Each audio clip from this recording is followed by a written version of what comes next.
La Emancipada, representación y escritura.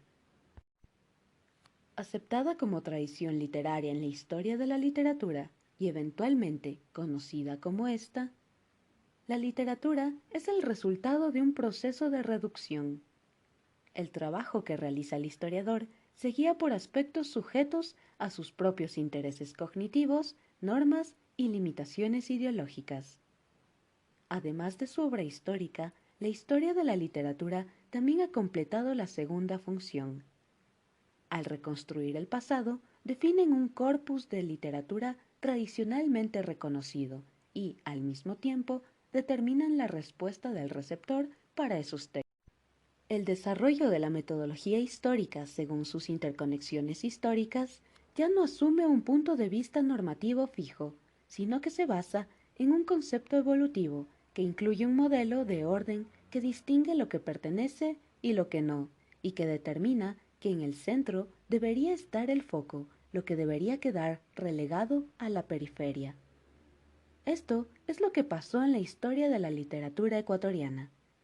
Aunque en Loja en 1974 un grupo de intelectuales, entre ellos Alejandro Carrión, produjo una versión moderna de La Emancipada de Miguel Riofrío, donde todavía se escuchan algunas voces en Ecuador que aparecen cuestionando si existe alguna oposición al canonizado Cumandá en las primeras novelas. Esta situación se une al desconocimiento del entorno social y cultural del pasado, como el no conocer los límites de los movimientos literarios y las innovaciones que surgieron durante el siglo XIX. En ese siglo se escribió prosa de ficción, novela y cuento en el Ecuador, adscribiéndose estos textos a diferentes movimientos literarios, no únicamente al romanticismo, como es la creencia general entre los estudiosos ecuatorianos. La época histórica. La revolución independentista comenzó a romper la dependencia de España en el territorio hispanoamericano solo en términos de sistema de gobierno y en la construcción de la sociedad para abolir los cimientos del antiguo régimen y establecer un nuevo orden social. El problema fundamental era la mentalidad colonial de sus residentes en las realidades socioeconómicas y culturales. Ecuador entró en la vida republicana en 1830 y la Constitución estipula que el gobierno es popular, representativo, alternativo y responsable. No obstante, el gobierno ecuatoriano mantenía su autoridad sobre la Iglesia ecuatoriana. Sin embargo, esto solo es una extensión para continuar controlando la situación colonial del poder terrateniente.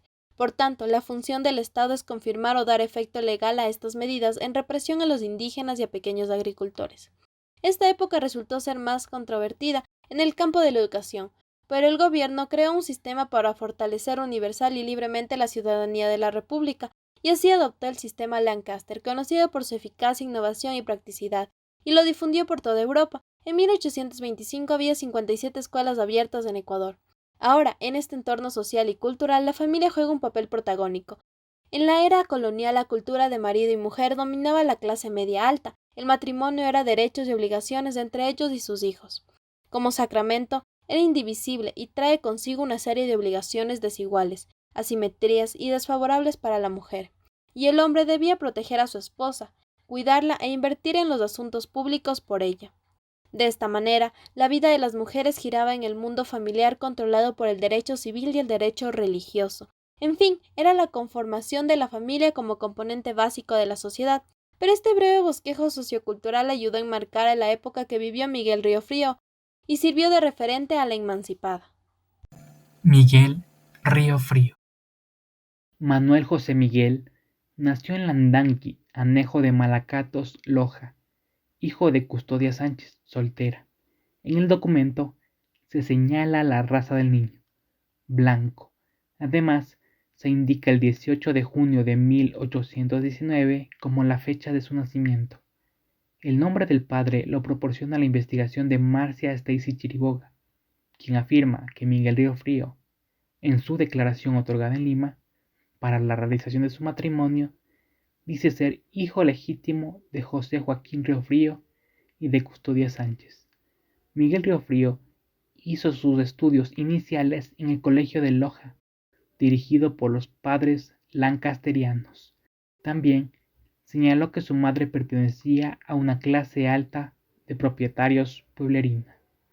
Viajó a Quito en 1838, en el convictorio de San Fernando, donde compartió lecciones con futuros funcionarios públicos de Ecuador, entre ellos Gabriel García Moreno. En ese campus, uno de los maestros favoritos de Riofrío fue Francisco Montalvo.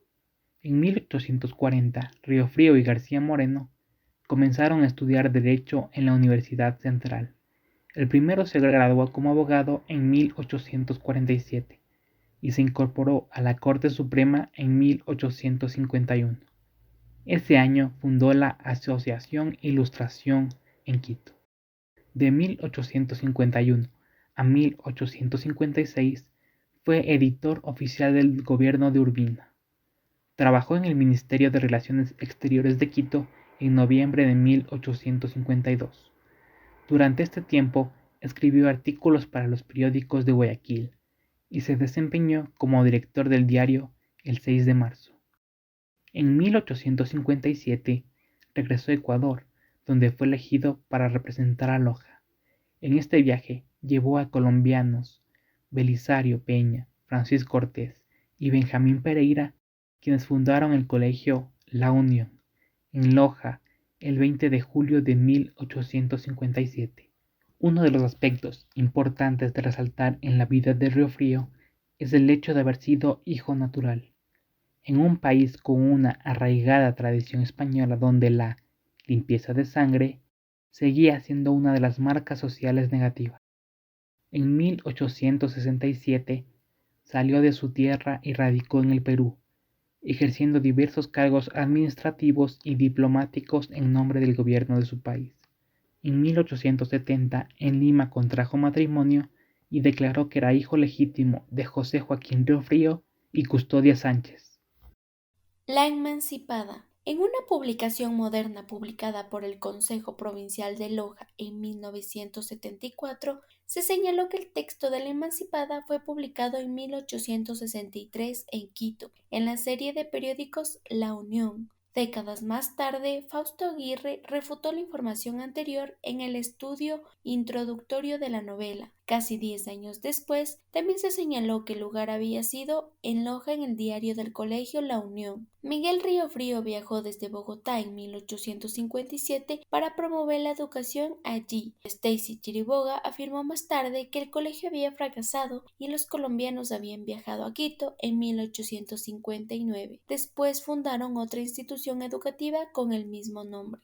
También se señaló que la escritura del texto de la Emancipada la hizo Riofrío en 1846. Sin embargo, no tenía pruebas fehacientes que le hicieran aceptar esa fecha. Esta información significa que Riofrío escribió la novela cuando tenía 28 años. Pero si este es el caso, es probable que vuelva a examinar el texto antes de que se publique en 1863, ya sea por el contenido de la fuerte condena social de la novela, especialmente por el clero y los terratenientes conservadores, porque es un momento histórico abierto y la difícil situación personal y política entre Riofrío y Gabriel García Moreno. La Emancipada es una novela que muestra rasgos distintivos en la literatura hispanoamericana. Escrita a mediados del siglo XIX, tiene una fuerte capacidad de simulación, creando un sentido completo de la ficción con la realidad circundante. En otras palabras, existe una correspondencia considerable. En conclusión, la representación, escritura e historia literaria sirvieron como referente para evidenciar la época en la que vivió Miguel Riofrío, quien fue un abogado, educador y poeta de nacimiento lojano. Su profesión principal fue la de abogado, que ejerció como empleado del Ministerio de Relaciones Exteriores. Fue nombrado diputado por Loja en 1852, fue contrincante político del conservador Gabriel García Moreno y por su posición política fue perseguido y desterrado. Además, fue autor de una de las primeras novelas ecuatorianas, La Emancipada, donde plasmó el trato que se tenía hacia las mujeres en Ecuador y fue escrita en 1846 y publicada a través del diario La Unión en 1863.